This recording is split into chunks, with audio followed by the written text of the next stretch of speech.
Hey guys, tonight we begin with one of the strangest legends medieval Europe ever convinced itself was completely real. A story involving lost kingdoms, wandering priests, exhausted crusaders, nervous popes, confused travelers, and an imaginary Christian emperor somewhere very far away who is apparently rich beyond reason and absolutely going to save everyone at the last possible moment. Which, as you might suspect, he never actually did. So tonight, dim the lights a little. Get comfortable. Maybe lower your screen brightness until your phone resembles a sleepy candle from the year 1170. And let's slowly drift into the bizarre and deeply human story of Prester John, the medieval world's favorite invisible king. Now, one important thing to understand about the Middle Ages is that people were working with extremely limited information. Painfully limited information. Modern people become annoyed when maps load slowly for 6 seconds. Medieval Europeans, meanwhile, operated entire worldviews based on rumors carried by merchants who may or may not have been drunk during the original conversation. Distance distorted everything. A traveler returns from Asia with a story about unusual animals? Excellent. By the third retelling, those animals now breathe fire and guard rivers made entirely of gemstones. Someone hears about a wealthy Christian ruler somewhere beyond Islamic territories? Perfect. Within 20 years, he becomes the most powerful monarch on earth with emerald palaces and armies larger than the stars. Human beings have always loved exaggeration. The medieval period simply lacked fact-checking websites. And into this atmosphere wandered the legend of Prester John. Now the name itself sounds oddly cozy. Prester John. Like a mildly eccentric village priest who owns too many geese. But medieval Europeans imagined something much grander. They believed Prester John was a mighty Christian king ruling an enormous Eastern empire filled with wonders, riches, and loyal believers hidden somewhere beyond the known world. And crucially, they believed he might help crush Islam from both sides during the Crusades, which explains why European rulers became emotionally attached to finding him. Because medieval geopolitics often resembled desperate people inventing imaginary allies during stressful situations. Now the title Prester came from presbyter, meaning priest. So Prester John was supposedly both king and priest. Already an ambitious combination.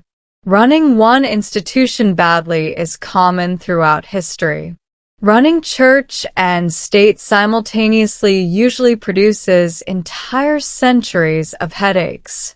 Still, medieval Europeans loved the idea.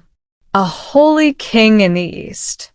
Rich beyond imagination, powerful beyond measure, completely devoted to Christianity, and for some reason taking an extraordinarily long time to show up. The legend first gained enormous popularity in the 12th century. Europe at this point remained deeply shaped by the Crusades. The Christian kingdoms and Muslim powers fought repeatedly over the Eastern Mediterranean and the Holy Land. Pilgrims traveled dangerous routes. Armies marched enormous distances mostly to suffer from dehydration in expensive armor. And everybody wanted allies, especially miraculous ones. Now around 1145, a bishop named Otto of Freising recorded an intriguing story. According to Otto, A Christian ruler from the east had recently defeated Muslim forces in Asia, but failed to reach Jerusalem because the Tigris River blocked his advance. This ruler was supposedly called Prester John. And honestly, medieval Europe heard this story and reacted the way modern people react to celebrity gossip. Immediately obsessed. The timing mattered enormously. The crusader states in the Middle East were under pressure. Christian Europe felt anxious. Military victories were desperately needed.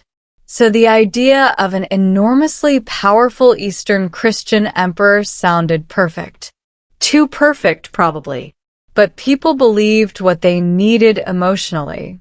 And medieval Christians badly needed hope.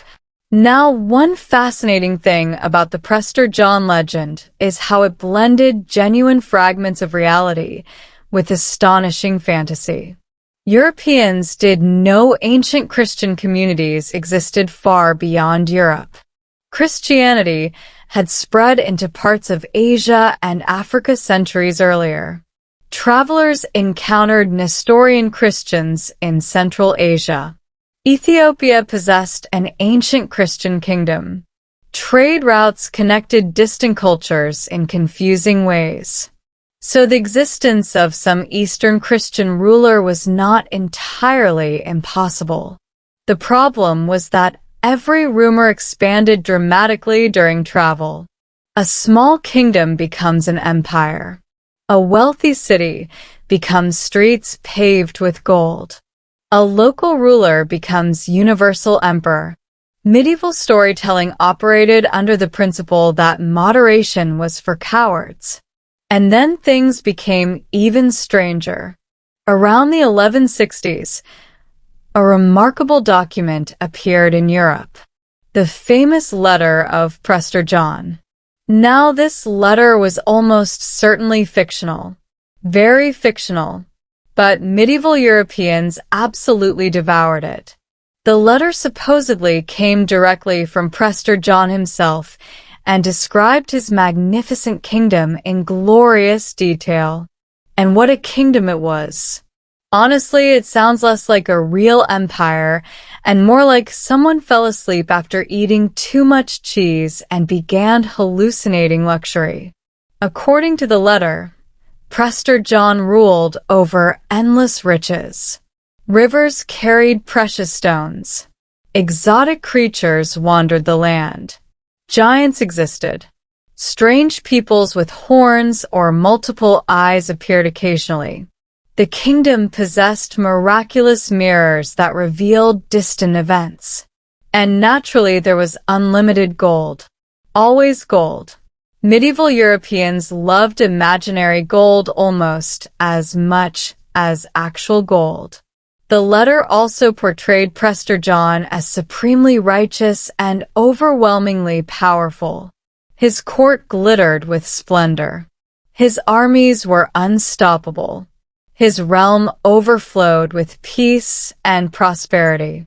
Basically, every exhausted medieval noble read this thing and thought, finally, a competent ruler, which must have felt refreshing.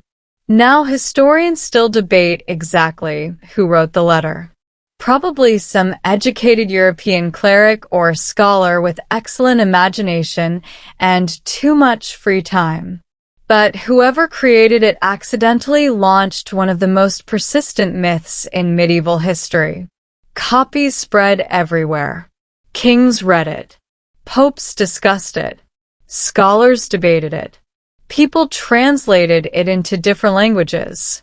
And because medieval communication moved slowly, uncertainty protected the story beautifully.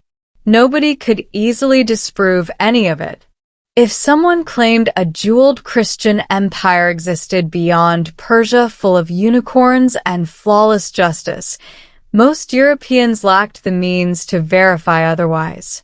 So, why not believe it? Especially when reality at home remained unpleasant. Now let's pause briefly and appreciate how strange medieval Europe actually was during all this. because the people searching for Prester John lived in a world already packed with relics, miracles, prophecies, and bizarre medical theories. This was a society where educated men debated how many angels could occupy conceptual space, while nearby someone attempted to cure illness using powdered gemstones. A world where maps included real cities alongside giant sea monsters. A world where kings consulted astrologers before military campaigns because apparently invading neighboring territories required checking horoscope compatibility first. So, in that environment, Prester John fit comfortably. If anything, he probably seemed unusually reasonable compared to certain other medieval beliefs. And rulers took the legend seriously because the stakes felt enormous. Imagine you are a crusader king struggling desperately in the Middle East. Supplies running low. Enemies everywhere. Political alliances collapsing. And then rumors arrive about a vast Christian emperor approaching from the east with enormous armies. You would want that story to be true. Very badly. Hope itself became part of the myth's survival. Now, one especially fascinating aspect of the legend involves geography. Nobody could agree where Prester John actually ruled. At first, many Europeans placed his kingdom somewhere in Asia. India became a favorite location because medieval Europeans used the term India very loosely. Sometimes it referred vaguely to huge portions of Asia people barely understood, which meant Prester John's kingdom floated around maps freely, depending on current rumors. Later, some connected him to Central Asia, partly because of real events involving the Mongols. Now, this part gets wonderfully confusing. During the 13th century, Mongol armies exploded across Eurasia, terrifying nearly everyone they encountered. And at first, some Europeans actually hoped the Mongols might somehow be connected to Prester John, because medieval diplomacy occasionally resembled exhausted optimism bordering on delusion. Reports emerged of Christian influences among certain Mongol groups. Nestorian Christians existed within parts of Central Asia. Some Mongol leaders tolerated different religions. So naturally rumors spread again. Maybe Prester John's descendants ruled among them. Maybe the Mongols were allied with hidden Christians. Maybe salvation was finally arriving. Instead, the Mongols mostly arrived to conquer enormous territories and frighten entire continents. Awkward. Still, the Prester John myth survived even this disappointment, which is impressive dedication, honestly. Most imaginary friends disappear after repeated failures to materialize militarily. But not Prester John. He simply moved geographically, and gradually Europeans began relocating him toward Africa, specifically toward Ethiopia. Now, this shift did not happen randomly. Ethiopia was genuinely Christian. Ancient Christian kingdoms existed there long before much of Northern Europe converted. Ethiopian Christianity possessed deep traditions, monasteries, ancient texts, and royal dynasties. To medieval Europeans, Ethiopia felt distant, mysterious, and only partially understood. Perfect conditions for myth-making. And because European knowledge about Africa remained extremely limited, imagination rushed into the gaps immediately. Travelers brought stories back from the Horn of Africa describing wealthy rulers and ancient Christian traditions. These accounts blended gradually with the Prester John legend until many Europeans became convinced Ethiopia itself must be the lost kingdom. which led to a very awkward situation where real Ethiopian rulers suddenly discovered Europeans expected them to be magical fantasy emperors.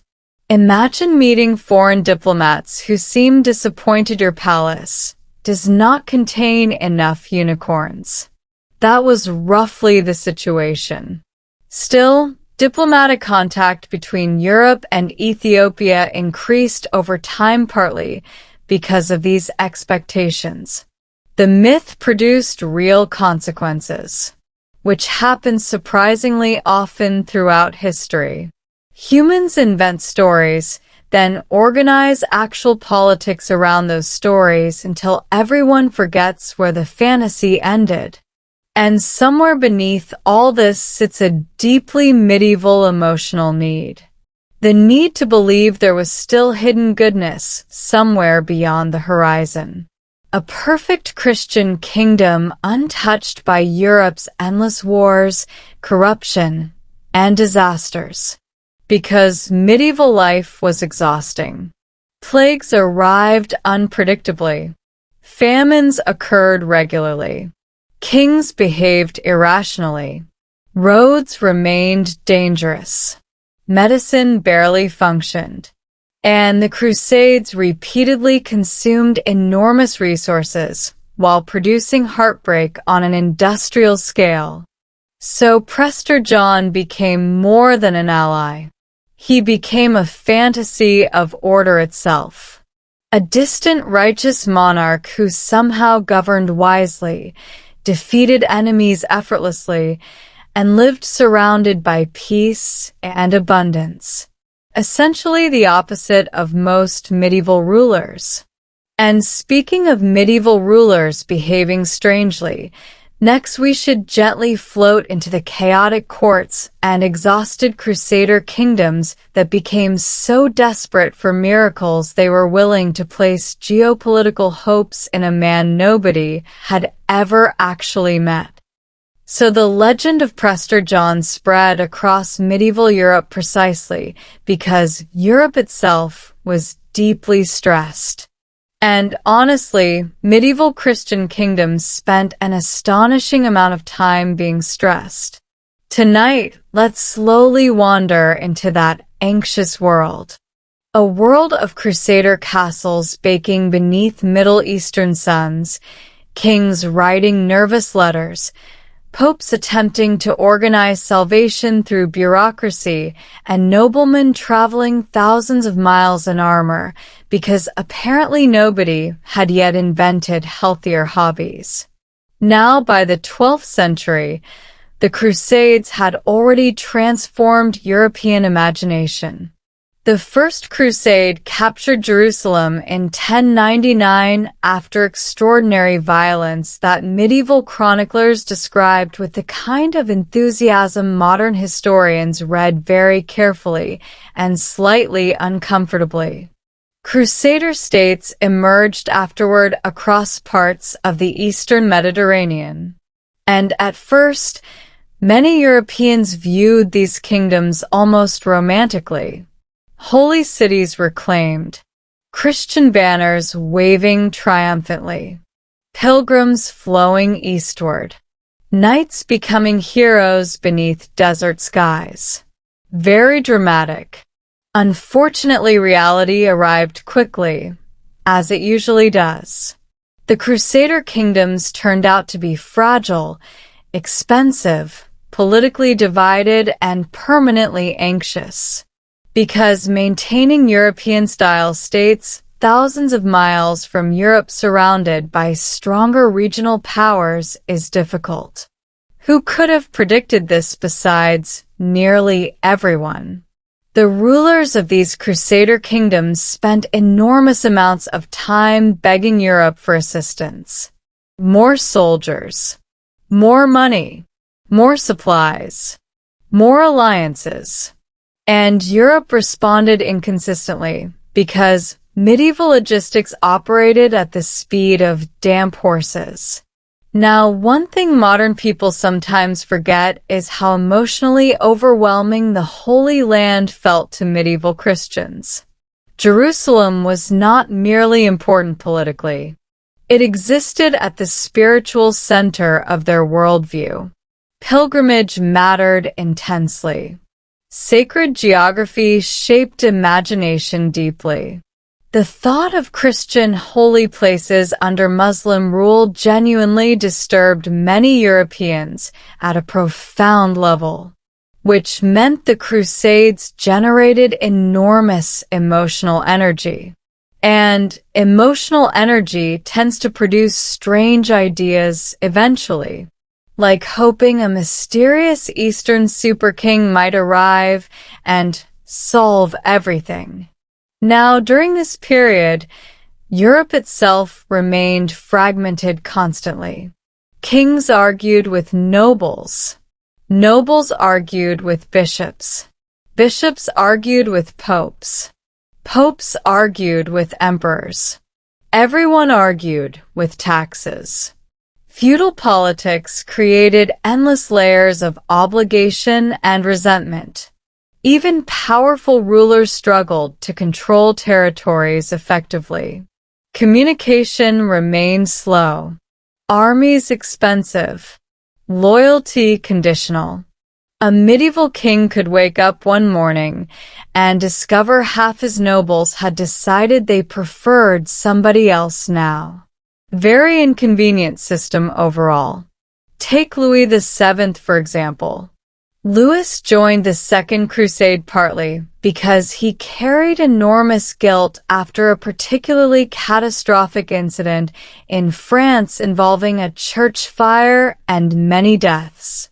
Medieval rulers often mixed religion and politics so thoroughly that emotional crises became international military campaigns, which is not ideal governance.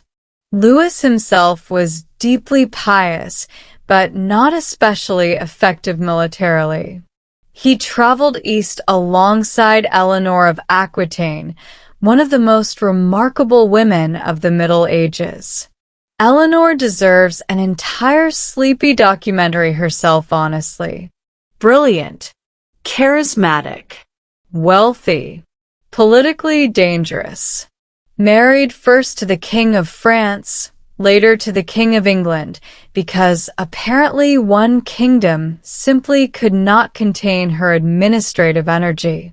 The marriage between Louis and Eleanor deteriorated spectacularly during the Crusade. Of course it did. Long-distance military pilgrimages are apparently hard on relationships. Rumors spread constantly around them. Eleanor was accused by critics of impropriety, ambition, excessive intelligence, and generally behaving too much like a fully formed political human being for medieval male comfort levels. Meanwhile, the crusade itself went terribly. European armies struggled with terrain, heat, logistics, and coordination. Soldiers starved. Horses died. Supplies vanished. Again, medieval warfare mostly involved transportation problems wearing armor.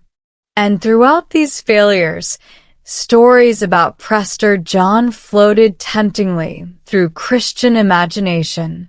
Because when reality disappoints repeatedly, fantasy becomes emotionally attractive.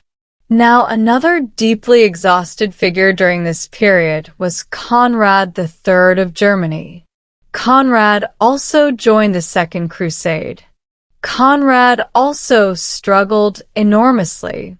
His armies suffered devastating losses in Anatolia. Disease spread. Morale collapsed. Military plans dissolved into confusion. At one point, crusading forces achieved the remarkable feat of becoming lost repeatedly in regions where people specifically told them where not to go. European nobles. And while crusader armies stumbled through heat and hunger, the imagined kingdom of Prester John grew more magnificent with every retelling. Naturally, the worse reality became, the better fantasy needed to sound. By now, the mythical king ruled territories overflowing with wealth and order. His palace supposedly contained wonders beyond comprehension.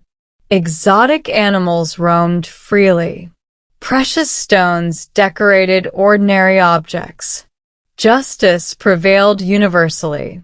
Essentially, medieval Europeans invented a heavenly kingdom, but gave it tax policies and cavalry. And importantly, Prester John remained Christian. That detail mattered most of all, because medieval Europe saw religion as the organizing principle of civilization itself. Shared Christianity created emotional connection across enormous distances. The possibility of another powerful Christian empire somewhere beyond Islamic territories inspired genuine hope, especially because Europe often felt isolated and threatened. Now, meanwhile, the Islamic world surrounding the Crusader states was sophisticated, wealthy, and politically dynamic in ways many Europeans poorly understood. This created both admiration and fear. Crusaders encountered advanced cities, complex trade systems, impressive scholarship, and powerful rulers. One of the greatest among them was Saladin. And honestly, medieval Europeans became weirdly respectful towards Saladin over time despite fighting against him constantly.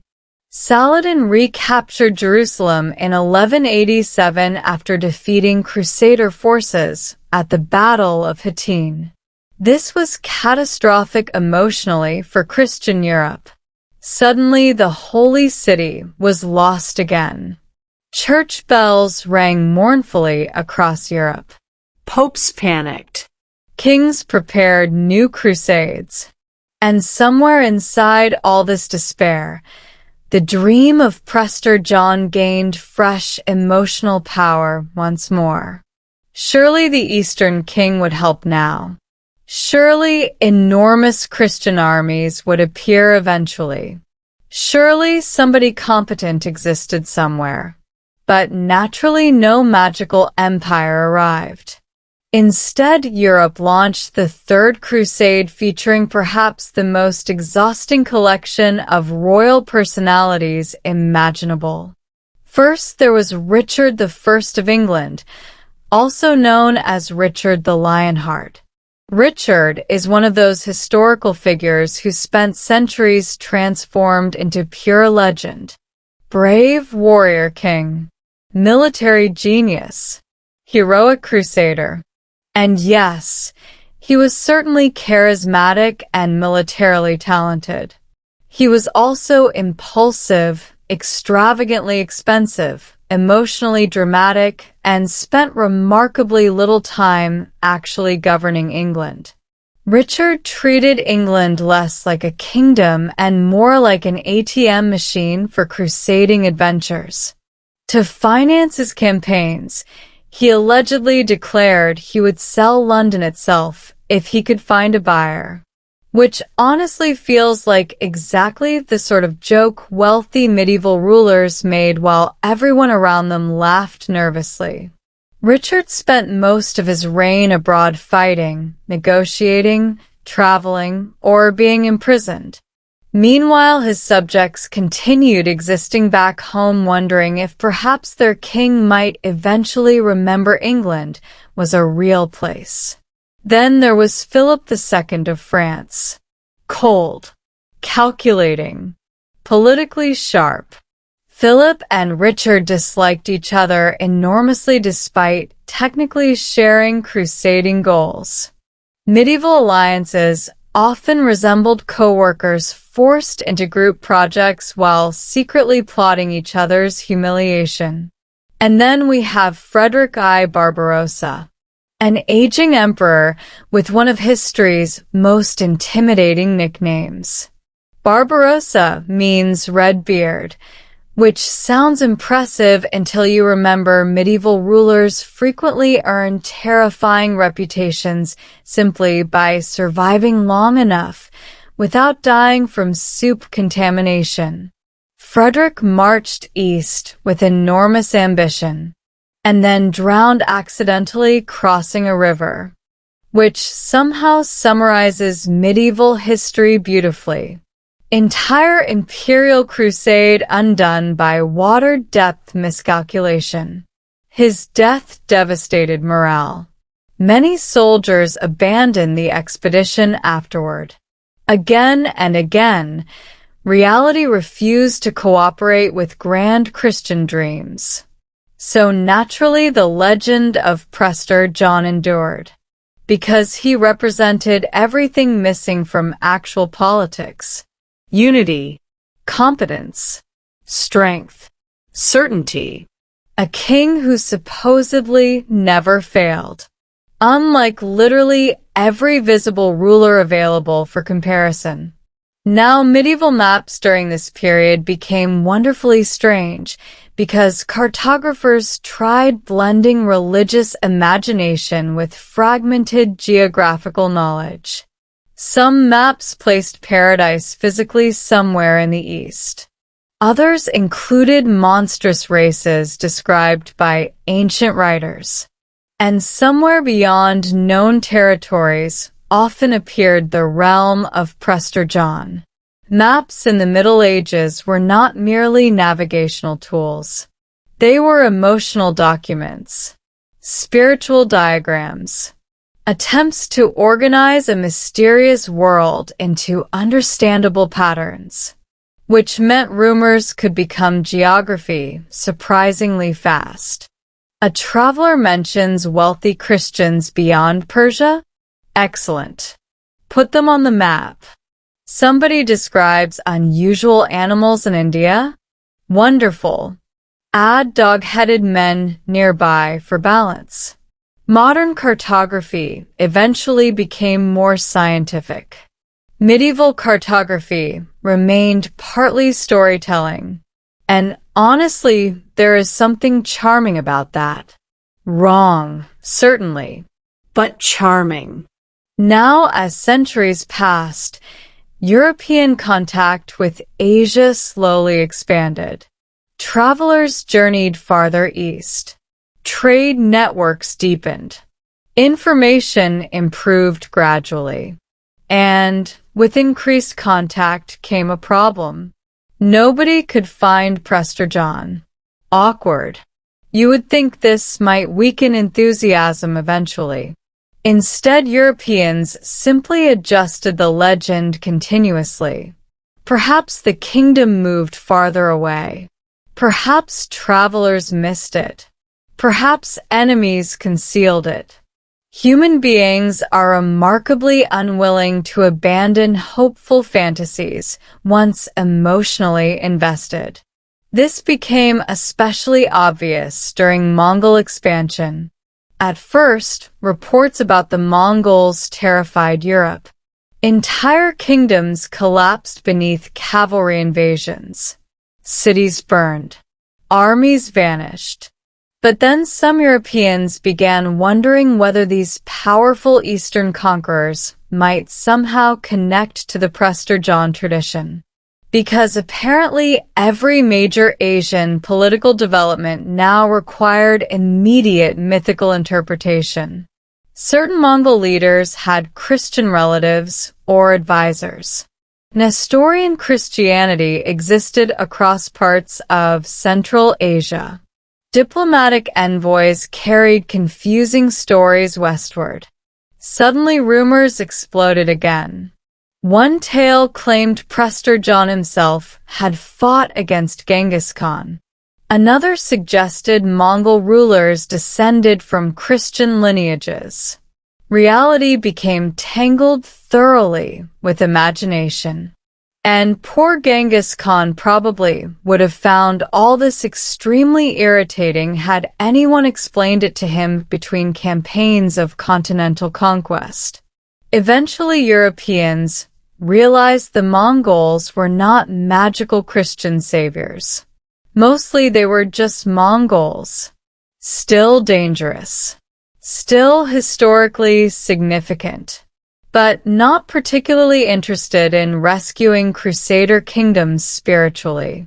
So once again the legend drifted elsewhere, toward Africa, toward Ethiopia, toward new horizons where uncertainty still protected fantasy. And honestly, the persistence of the myth tells us something deeply human. People wanted Prester John because real medieval politics felt exhausting and unstable. Kings failed constantly. Wars dragged endlessly. Disease appeared unpredictably. Religious hopes collided painfully with reality. So somewhere beyond the horizon, people imagined a righteous ruler untouched by all these problems. A kingdom where justice worked. Faith remained pure. And somebody finally knew what they were doing. Which, if we're honest, remains a fantasy humans still enjoy today. Now, let's gently float onward into the travelers, merchants, diplomats, and wandering storytellers who kept the Prester John legend alive for centuries by confidently describing places they barely understood to audiences who desperately wanted to believe every word.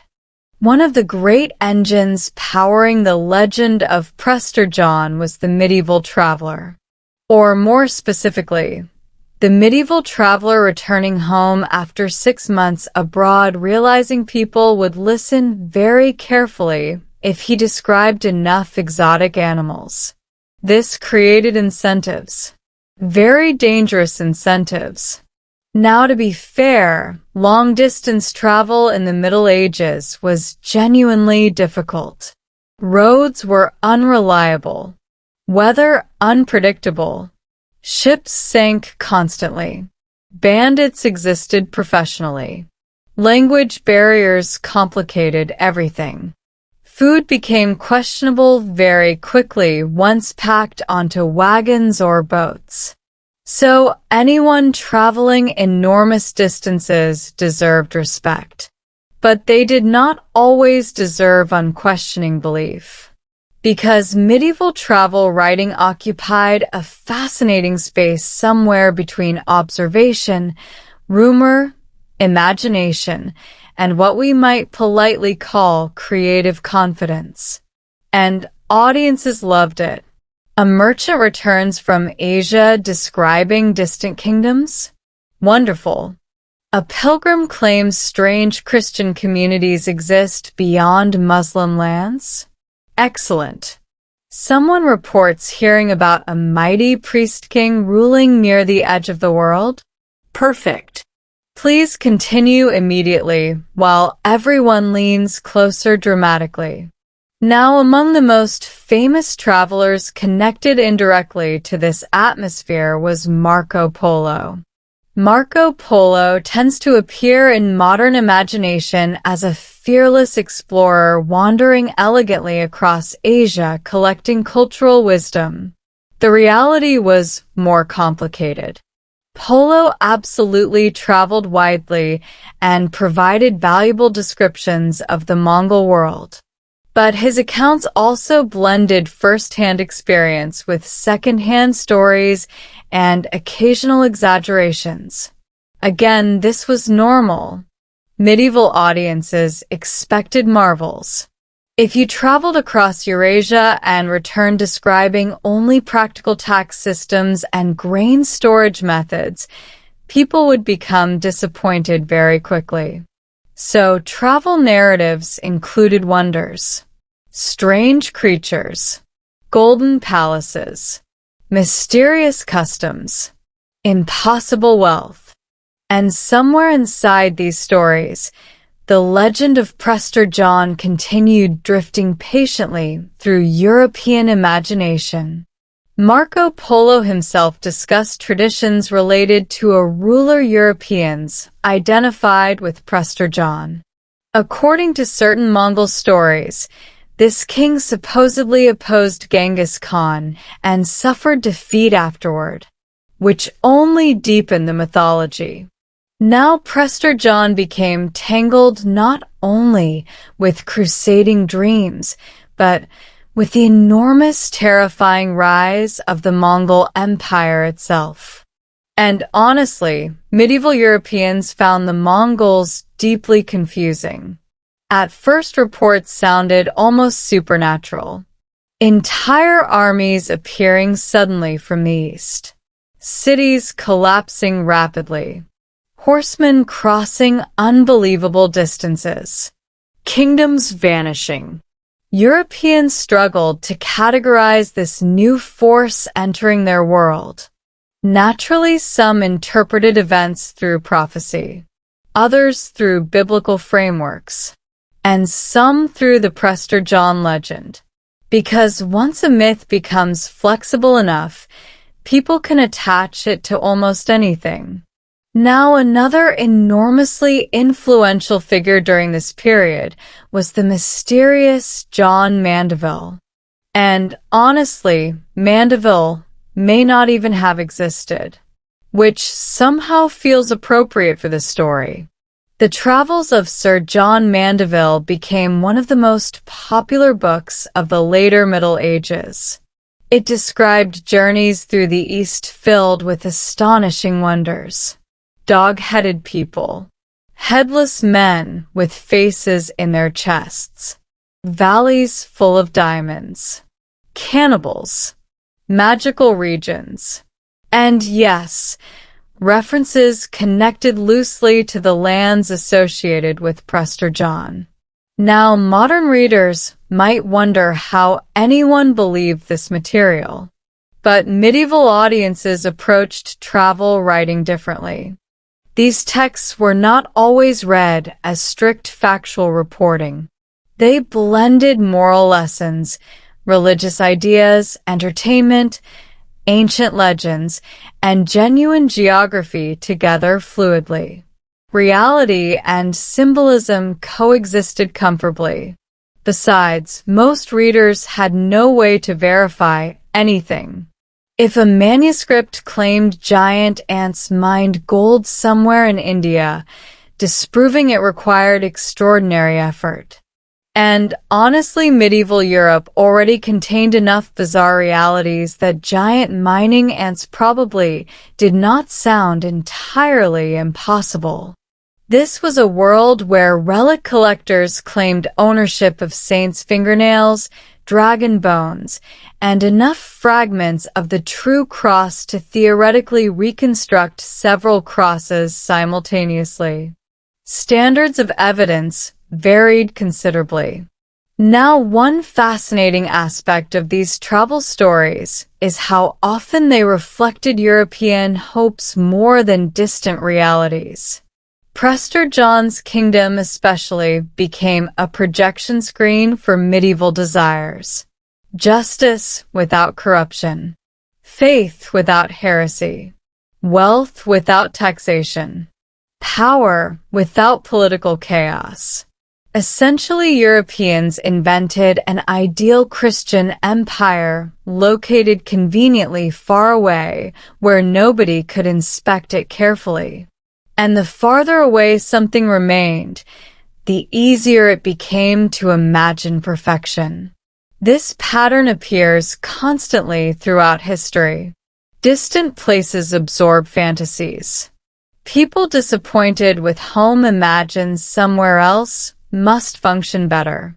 Some hidden kingdom, some lost civilization, some untouched paradise. Usually the actual inhabitants of those places are simply trying to manage crops and avoid disease like everyone else. Now, meanwhile, real diplomatic missions slowly expanded Europe's understanding of Asia and Africa. And these missions often produced wonderfully awkward encounters. European envoys traveled enormous distances carrying letters from kings and popes seeking alliances against Muslim powers. The logic seems simple enough. Find Eastern Christians. Coordinate military pressure. Save the Holy Land. Unfortunately, reality involved translation problems, cultural misunderstandings, conflicting priorities, and people interpreting diplomacy through entirely different worldviews. For example, when Europeans encountered Mongol rulers, both sides often misunderstood each other fundamentally. European envoys hoped for alliance. Mongol leaders generally expected submission. Slightly different diplomatic goals.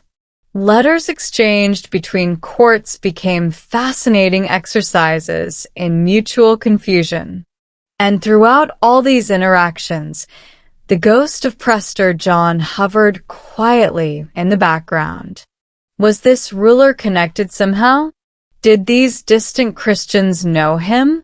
Could salvation still emerge from the East eventually? Europe remained emotionally invested. Now, perhaps the most important shift in the Prester John story occurred when Europeans increasingly connected the legend to Ethiopia. And Ethiopia genuinely astonished medieval Europeans. Here was an ancient Christian kingdom existing outside European control, with traditions stretching back centuries. Ethiopian Christianity developed independently in many ways from Western Europe. Its liturgy, customs, architecture, and religious practices felt both familiar and exotic to European observers, which made European imaginations absolutely explode with excitement. Finally, a real Eastern Christian kingdom. Surely this must be Prester John's realm. Now, this identification created deeply awkward expectations for actual Ethiopian rulers. European visitors arrived anticipating unimaginable wealth and magical splendor described in centuries of legend. Instead, they encountered a real African kingdom managing real political problems. Not disappointing exactly, just human, which historically tends to disappoint people seeking fantasy. Still, Ethiopia's existence strengthened the legend enormously because now Europeans possessed a tangible location onto which myth could attach itself. And diplomatic relations began developing gradually. By the 14th and 15th centuries, Ethiopian envoys occasionally appeared in European courts, causing enormous fascination. Imagine medieval Europeans suddenly meeting travelers from a distant Christian African kingdom long associated with legend. People stared intensely. Chroniclers wrote excited descriptions. Rumors multiplied instantly. And because Europeans still understood Africa very poorly overall, fantasy continued surrounding Ethiopia heavily. Maps during this period often depicted Africa with gigantic empty spaces filled by imagination. Monstrous races wandered the interiors. Rivers emerged mysteriously from unknown mountains. Kingdoms glittered beyond deserts. And somewhere there, often labeled confidently, sat the realm of Prester John. The cartographers truly had extraordinary optimism.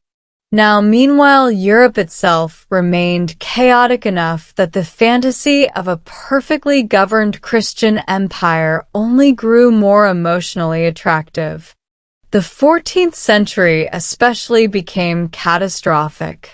Famine struck, wars expanded, and then came the Black Death, which, to put it mildly, ruined everyone's mood. The Black Death killed enormous portions of Europe's population beginning in the 1340s. Entire communities vanished. Cities emptied. Priests died faster than replacements could be trained.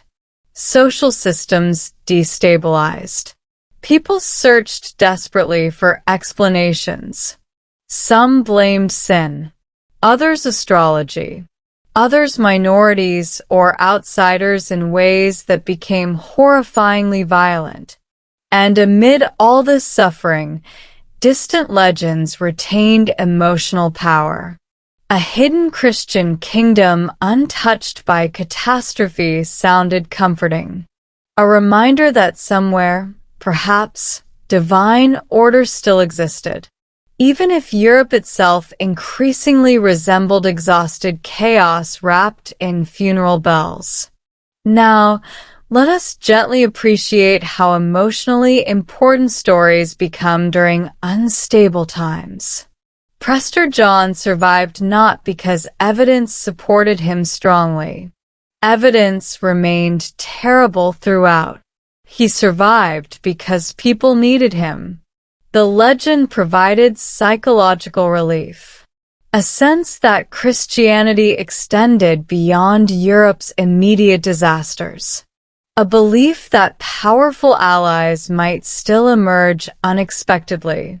Hope, even imaginary hope, can travel remarkably far. And rulers exploited this hope politically too. Popes sent letters searching for Eastern Christian alliances repeatedly.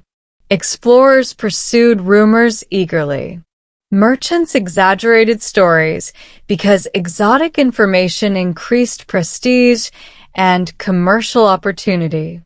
Everyone benefited from the mystery continuing slightly longer, except perhaps the poor Ethiopian rulers repeatedly forced into conversations beginning with, "So, where exactly are your unicorns?" Now, one especially strange feature of medieval geography was the blending of biblical history with actual mapping. Many Europeans genuinely believed the world organized itself spiritually as much as physically. The East carried symbolic importance because Eden supposedly existed there. Sacred rivers connected biblical imagination to real landscapes imperfectly understood. So placing Prester John somewhere in the East felt emotionally correct even when geographically confusing. Direction itself possessed meaning. And as exploration increased gradually, the legend adapted continuously. When Asia became slightly better known, Prester John moved toward Africa. When Africa became more accessible, the legend shifted again into vaguer forms. Always just beyond certainty. Always slightly out of reach. Almost like medieval Europe unconsciously understood the myth worked better unresolved. Because once discovered fully, a fantasy kingdom becomes merely another kingdom. Tax disputes begin. Road maintenance complaints appear. Local nobles argue endlessly. The magic evaporates immediately. Reality always ruins perfection eventually. Now, by the late Middle Ages and early Renaissance, European exploration intensified dramatically. Portuguese sailors especially pushed farther along African coasts searching for trade routes, Christian allies, and opportunities for profit wrapped carefully in religious language. And once again, the dream of Prester John helped motivate exploration. Because maybe, just maybe, beyond the next coastline waited the legendary Christian emperor himself. Spoiler. Mostly more coastline waited. But the search continued anyway. And next we should slowly drift into those Portuguese voyages. The exhausted sailors, anxious kings, endless storms, and imperial ambitions that carried the Prester John legend from medieval fantasy directly into the early age of global exploration. By the 15th century, the legend of Prester John had survived for hundreds of years, which honestly is impressive commitment for an imaginary monarch. Entire generations of Europeans had grown up hearing about him. Kings discussed him seriously. Clerics wrote letters searching for him. Travelers claimed vague knowledge of his lands. Cartographers placed his kingdom confidently on maps despite possessing essentially no reliable information whatsoever.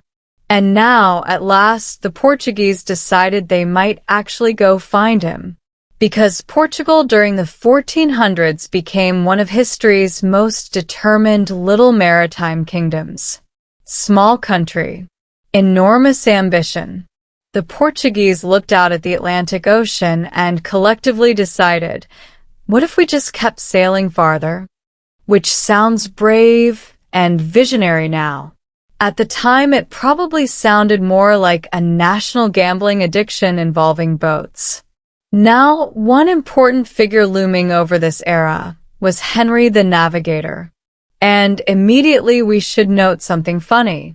Henry the Navigator did remarkably little actual navigating personally. He sponsored voyages, organized exploration efforts, supported maritime projects. But the nickname makes him sound like a magical sea wizard standing dramatically at the front of ships pointing toward destiny, while gulls circled overhead. History loves branding. Still, Henry mattered enormously. Under Portuguese patronage, sailors explored farther down the west coast of Africa than Europeans had previously managed consistently. Expedition after expedition crept southward cautiously. And these voyages were terrifying. Modern people sometimes underestimate how psychologically frightening ocean exploration once felt. Maps remained incomplete. Storms appeared suddenly. Ships were fragile. Scurvy lurked patiently. Navigation involved stars, dead reckoning, prayer, and approximately 50% optimism. Sailors genuinely feared sea monsters in certain regions. And honestly, given the conditions aboard medieval ships, giant squid may have been emotionally easier to process than the smell alone. Now, the Portuguese had several motives driving exploration simultaneously. Trade, gold, religious expansion, competition with Islamic powers, and importantly, the search for Prester John. Because if a mighty Eastern Christian ruler existed somewhere beyond Muslim territories, alliance with him could reshape global politics, at least theoretically. So Portuguese kings funded expeditions partly hoping to locate this mysterious monarch, which meant actual exploration became tangled deeply with medieval fantasy. And honestly, that combination shaped a surprising amount of world history. Now life aboard Portuguese ships was deeply uncomfortable. Tiny wooden vessels creaked constantly beneath wind and waves. Fresh water spoiled. Food rotted. Rats thrived enthusiastically. Sailors slept cramped together in damp conditions while crossing unfamiliar waters where rescue remained impossible. People died frequently, not heroically most of the time, usually from disease, malnutrition, infection, or accidents involving ropes and heavy objects swinging unpredictably. The age of exploration sounds glamorous in paintings because nobody paints the smell. Now, as Portuguese voyages extended farther along Africa's coast, rumors multiplied continuously. Every new kingdom encountered sparked fresh speculation. Could this ruler know Prester John? Did Eastern Christians live beyond the deserts? Was the legendary empire finally nearby? And because Europeans still understood African geography very poorly, almost any distant report could feed the myth. This becomes especially visible in medieval and early Renaissance maps. Cartographers filled enormous blank spaces with guesses, legends, decorative animals, and optimistic labels. Some maps showed giant rivers flowing from imaginary mountains. Others included strange peoples described in ancient texts. And somewhere, usually toward the interior or East Africa, appeared the kingdom of Prester John, confidently labeled, completely unverified. Honestly, medieval cartographers possessed the self-esteem of modern social media influencers. Now, meanwhile, Portugal itself was becoming increasingly sophisticated in navigation and maritime organization. Ship design improved gradually. Knowledge accumulated. Trade routes expanded. And importantly, the Portuguese crown understood propaganda extremely well. Exploration became part religious mission, part commercial enterprise, and part national mythology. The kingdom presented itself as carrying Christianity outward into unknown worlds, which sounds noble until you remember it also involved slavery, conquest, exploitation, and enough violence to make the ocean itself seem exhausted eventually. History loves mixing idealism and greed together until nobody can separate them cleanly anymore. Now, during these explorations, Europeans encountered real African kingdoms that were wealthy, organized, and politically complex. This surprised many of them, because medieval European assumptions about Africa often blended ignorance with fantasy. Actual African states disrupted simplistic expectations. Kingdoms traded gold, ivory, textiles, spices, and other goods through sophisticated networks stretching across deserts and oceans. Cities flourished. Diplomatic systems functioned. Religious traditions thrived. Reality again proved far more complicated than myth. But complexity rarely stops myth-making. Instead, Europeans often tried squeezing new information into existing fantasies, which is exactly what happened with Ethiopia. Now, Ethiopia genuinely fascinated Europeans because it represented an ancient Christian kingdom outside Europe itself. And unlike Prester John, Ethiopia was real.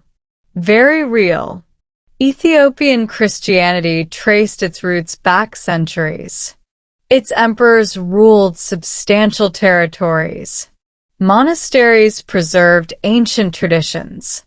Churches carved into rock existed long before many Northern Europeans stopped worshipping trees professionally. But because Ethiopia remained distant and partially mysterious to Europe, the Prester John legend attached itself firmly there. By the late Middle Ages, many Europeans simply assumed the Ethiopian emperor must be Prester John, or descended from him somehow. This created enormous confusion during actual diplomatic encounters.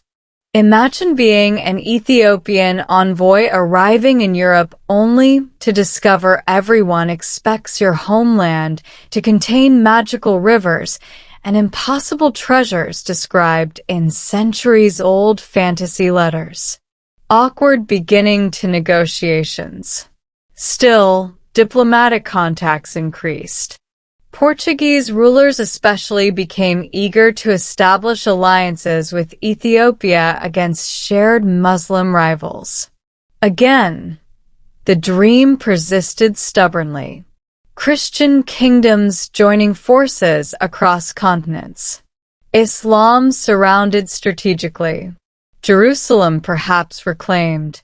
The fantasy of global Christian unity remained emotionally powerful. Even while actual Christian rulers in Europe continued fighting each other constantly over territory, succession disputes, taxes, and hurt feelings.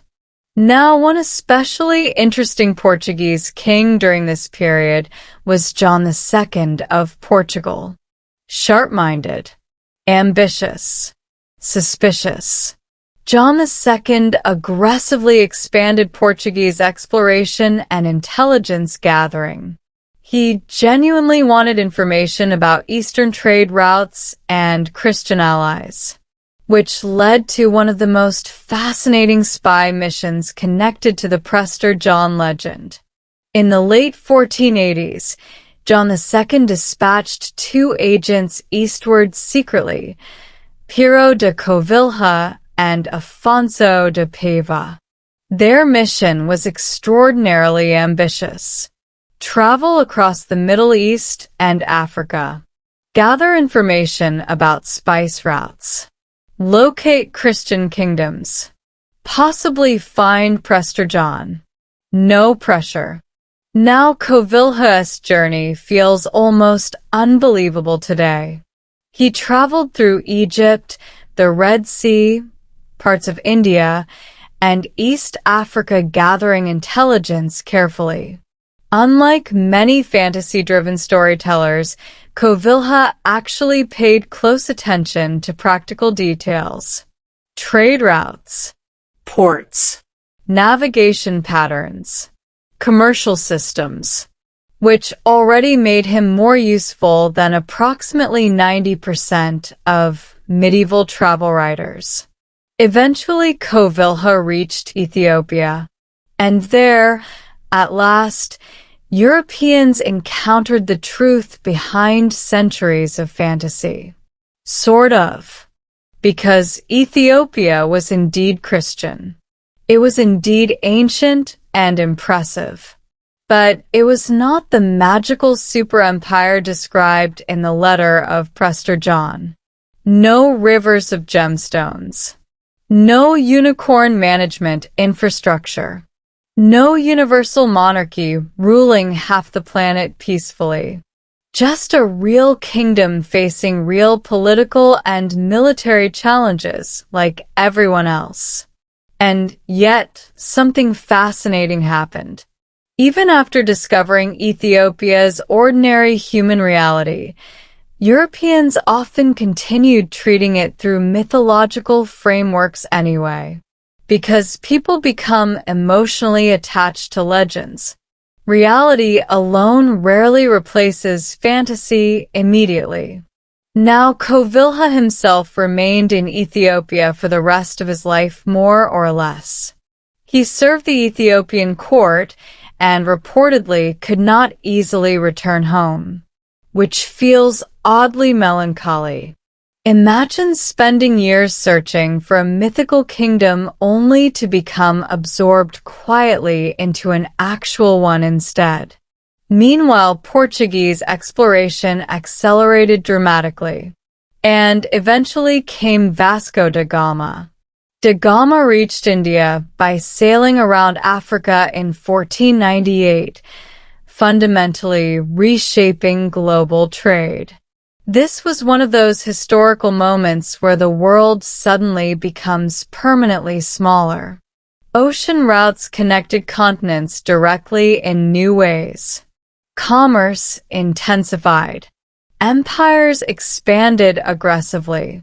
And somewhere quietly beneath all this transformation lingered the fading shadow of Prester John. Because once direct contact increased between Europe, Africa, and Asia, fantasy lost some protective distance. Real geography slowly replaced imagined geography. Not entirely, of course. Humans remain fully capable of nonsense under modern conditions too. But the age of exploration gradually exposed the world more clearly. And clarity weakens myths eventually.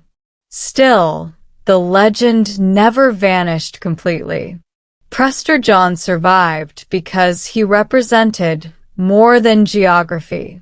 He represented longing, hope during crisis, The dream that somewhere far away existed a wise ruler untouched by Europe's endless corruption and failures.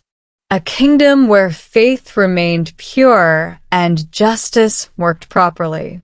Essentially a medieval version of surely somebody somewhere knows what they're doing.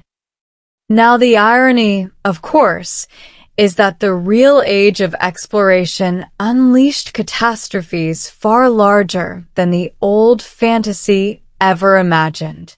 Colonization expanded brutally. Disease devastated populations. Slave trades intensified horrifically. Religious idealism mixed with conquest everywhere. The world became more connected and more violent simultaneously. And compared to all that, the old legend of Prester John almost feels innocent. Misguided, certainly. Absurd in many ways. But oddly hopeful too. A fantasy built not around domination exactly, but around rescue. Around the belief that help might appear from beyond the horizon. And perhaps that explains why people kept telling the story long after evidence collapsed. Because sometimes humans preserve myths not because they are true, but because they express emotional needs reality cannot satisfy cleanly. And tonight, as we continue drifting onward, we should probably spend some time inside the courts of actual Ethiopian emperors, the very real rulers Europeans transformed into fantasy characters while barely understanding their kingdom at all. One of the strangest things about the legend of Prester John is that eventually it attached itself to real people trying to run a real kingdom, which must have been exhausting for them. Imagine managing taxes, regional rebellions, crop failures, diplomatic disputes, and military campaigns, while Europeans arrive expecting you to live inside a magical jewel palace from a fantasy letter written 300 years earlier. That was roughly the situation facing the emperors of Ethiopia. Now Ethiopia during the medieval and early modern periods was one of the most remarkable kingdoms on earth. Ancient, Christian, complex, mountainous, politically sophisticated, and importantly, entirely real, which immediately made it less convenient for European imagination. Because reality tends to ruin fantasy eventually by introducing practical details like roads, weather, and budget problems. Still, Ethiopia fascinated Europeans enormously, partly because it represented continuity. Ethiopian Christianity traced its roots back deep into antiquity. According to tradition, the kingdom's royal line descended from King Solomon and the Queen of Sheba. An ambitious family tree, certainly. But medieval dynasties loved claiming biblical ancestry. European rulers spent centuries connecting themselves to ancient heroes, Trojan princes, saints, and occasionally what feels suspiciously like creative fiction invented during dinner. Still, Ethiopian royal traditions carried profound historical importance within their own cultural and religious world. And European visitors encountered something genuinely unfamiliar there. Ethiopian Christianity developed differently from Western Christianity. Religious practices, church architecture, liturgy, fasting traditions, sacred languages, all evolved through distinct historical experiences. To Europeans, this felt both recognizable and deeply strange, which, naturally, encouraged more myths. Now, one emperor especially connected indirectly with European Prester John fantasies was Zara Yaqub. Zara Yaqub ruled during the 15th century and was by all accounts intelligent, deeply religious, politically forceful, and intensely committed to centralizing authority. He also sounds exhausting. Zara Yaqub involved himself heavily in theological matters. He enforced religious reforms aggressively. He strengthened royal control. He wrote theological works personally. And like many energetic medieval rulers, he appears to have approached governance with the emotional intensity of a man permanently disappointed in everyone around him. Still, his reign strengthened Ethiopia significantly. Meanwhile, Europeans, hearing fragmented reports about powerful Christian rulers in Africa, quietly folded these real emperors into the old Prester John legend. Because once a myth attaches itself to a place, every ruler there risks becoming part of the story automatically. Now Ethiopia's geography itself added to the kingdom's mystique. The Ethiopian highlands are dramatic and difficult terrain. Mountains rise sharply. Valleys cut deeply across landscapes. Travel becomes slow and physically demanding. Isolation protected the kingdom historically, and isolation encourages mystery beautifully. European travelers reaching Ethiopia often described difficult journeys through rugged environments before encountering royal courts filled with ceremony and ancient tradition. To exhausted outsiders, this probably felt genuinely otherworldly, especially after months crossing deserts or sailing dangerous waters eating preserved food of questionable morality. Now, one thing European observers consistently underestimated was how politically complicated Ethiopia actually was. This was not a static fantasy kingdom frozen in time waiting politely for Europeans to arrive and identify it incorrectly. It was a dynamic state managing internal rivalries, religious disputes, military threats, and regional power struggles continuously. Like every kingdom, human societies rarely pause dramatically for mythology. Take the Ethiopian relationship with surrounding Muslim states, for example. European Christians often imagined Ethiopia primarily as a lonely Christian ally surrounded heroically by Islam. And while religious conflict certainly mattered, actual politics were more nuanced. Trade occurred across religious boundaries. Alliances shifted. Local concerns shaped decisions more than distant crusading fantasies. Ethiopian rulers did not wake each morning asking, "How may we fulfill European prophecies today?" They had their own priorities. A shocking concept for Europeans sometimes. Now, when Portuguese contact with Ethiopia intensified during the 16th century, expectations collided directly with reality in fascinating ways. Portuguese envoys arrived carrying centuries of fantasy baggage. They expected immense wealth, vast armies, legendary splendor. Instead, they encountered a kingdom impressive in many ways, but also one enormous threat came from Ahmad ibn Ibrahim al-Ghazi, often called Ahmad Gragn. And here we drift gently into one of the most dangerous periods in Ethiopian history. Ahmad Gragn led forces from the Adal Sultanate during the early 16th century in campaigns that devastated large parts of Ethiopia. Conflict spread brutally across regions. Churches burned. Communities suffered enormously. Political systems destabilized. And suddenly the old fantasy of Christian alliances became very real indeed, because Portugal actually sent military assistance to Ethiopia. After centuries of imaginary expectations, genuine cooperation finally emerged.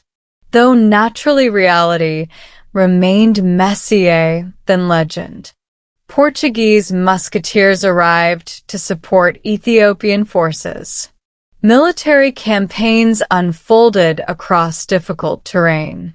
Temporary victories alternated with disasters.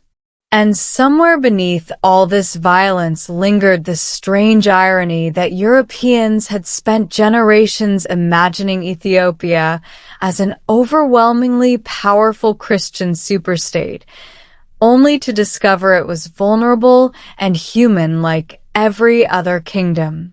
Still resilient, though. Very resilient. Ethiopia survived repeated invasions, political crises, and external pressures across centuries, which honestly is more impressive than owning magical rivers anyway. Now, one especially fascinating ruler from this later period was Lebna Dengel. Poor Lebna Dengel inherited an extraordinarily stressful situation. External invasions intensified. Diplomatic pressures mounted. Portuguese alliances complicated politics further.